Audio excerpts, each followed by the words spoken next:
আসসালামু আলাইকুম। আশা করছি আল্লাহর অশেষ রহমতে সবাই খুব ভালো আছেন। আলহামদুলিল্লাহ আমিও খুব ভালো আছি।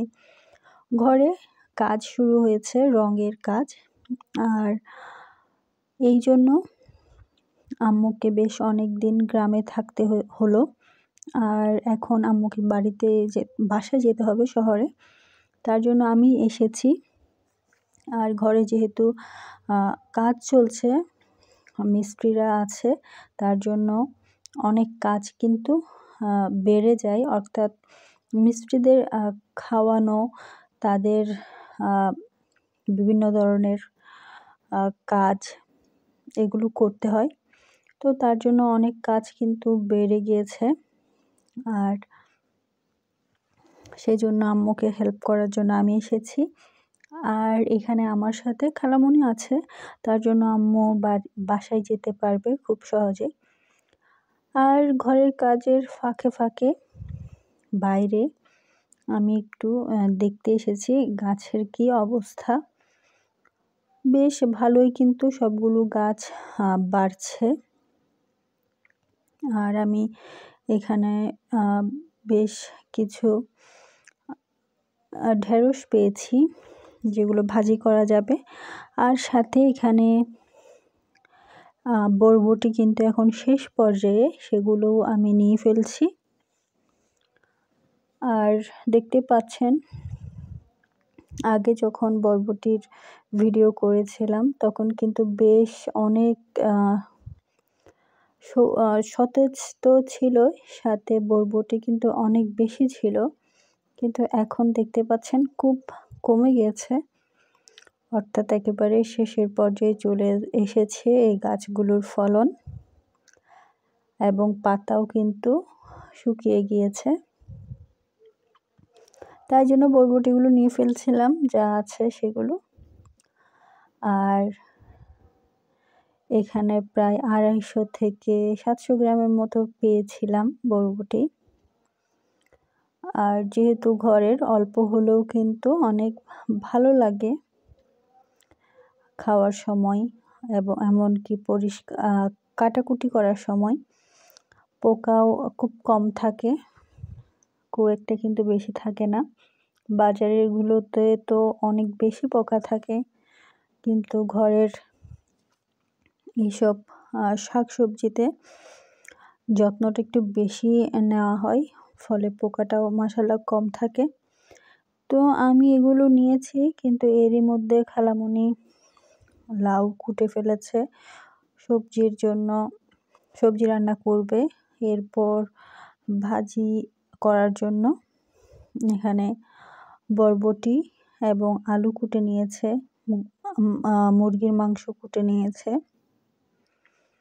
তো এখানে আমি যে ঢেঁড়সটা এনেছিলাম সেগুলো কিন্তু ভাজিতে দিয়ে ফেলার জন্য কেটে নেওয়া হয়েছিল। তো বাসা থেকে আসার সময় আমি এখানে ডালপুরি নিয়ে এসেছিলাম, সেগুলো ভেজে নিলাম, কারণ মিস্ত্রিদেরকে দিতে হবে। সাথে নান রুটি আনা হয়েছিল সকালে, সেগুলো দিয়ে চা খাওয়া হবে। আর তো চা বানাচ্ছিলাম, আর নান রুটিগুলোও একটু গরম করে নিচ্ছিলাম। আর এদিকে খালামণির রান্না শেষ, ছোট চিংড়ি দিয়ে লাউ রান্না করেছে খালামণি, ভাজিটাও করে ফেলেছে। আমার খালামণির হাতের রান্না কিন্তু বেশ ভালো, তাই আমার খালামণি কিন্তু এখানে বেশি রান্না করেন। আর সাথে এরপরই খালামণি গাছে পানি দিতে গিয়েছে, যদিও গাছের আড়াল থেকে তোলার কারণে খালামণিকে এখানে কিন্তু খুব একটা দেখা যাচ্ছে না। একটু ভালো করে খেয়াল করলে পানির পাইপ থেকে যে পানি পড়ছে সেটা কিন্তু দেখা যাবে।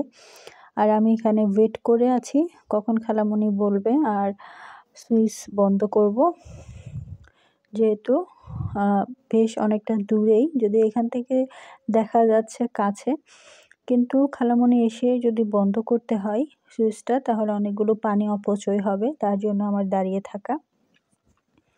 আর দাঁড়িয়ে দাঁড়িয়ে আমি খালামণিকে ভিডিও করছিলাম।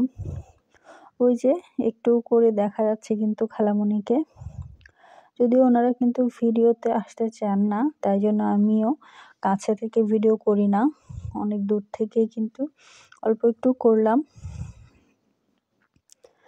আর আশেপাশে কিন্তু এখন বেশ একটা উৎসব ভাব, সবাই ধান কাটছে, নতুন ধান ঘরে তুলবে সবাই, সেটা একটু ভিডিও করছিলাম। দূরে কিন্তু অনেক মানুষ ছিল।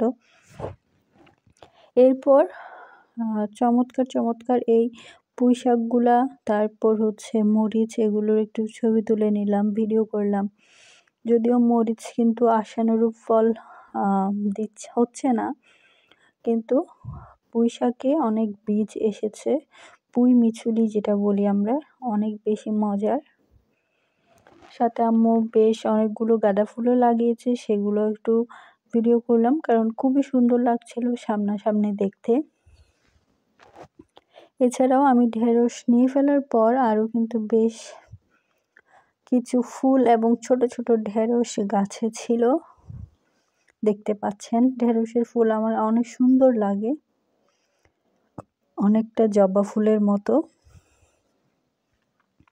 এছাড়াও টক ফল বা মেস্তা জবা নামে একটা গাছ আছে, সেটার ফুলগুলো জবার মতো।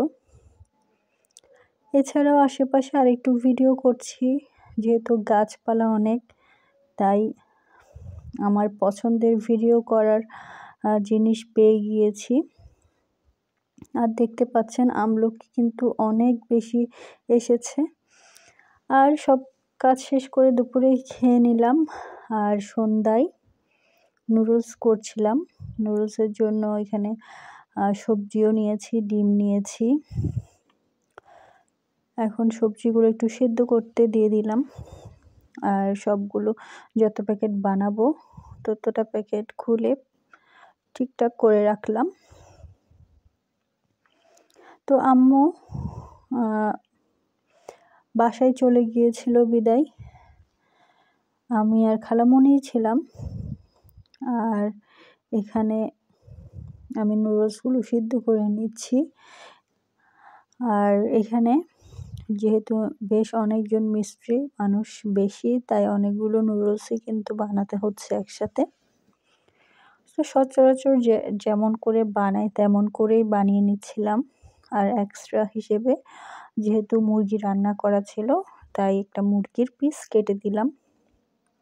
তো এই তো নুডলসও হয়ে এসেছে প্রায়, আর এটা সবাইকে দিয়ে দিব, আমরাও খেয়ে নিব। আর এরই সাথে আজকের ভিডিওটা এতটুকুতেই শেষ করছি। আশা করছি আমার এই পথ চলায় আপনাদের সাথেই পাবো, আপনারাও আমাকে আপনাদের সাথেই পাবেন ইনশাআল্লাহ। আল্লাহ হাফেজ।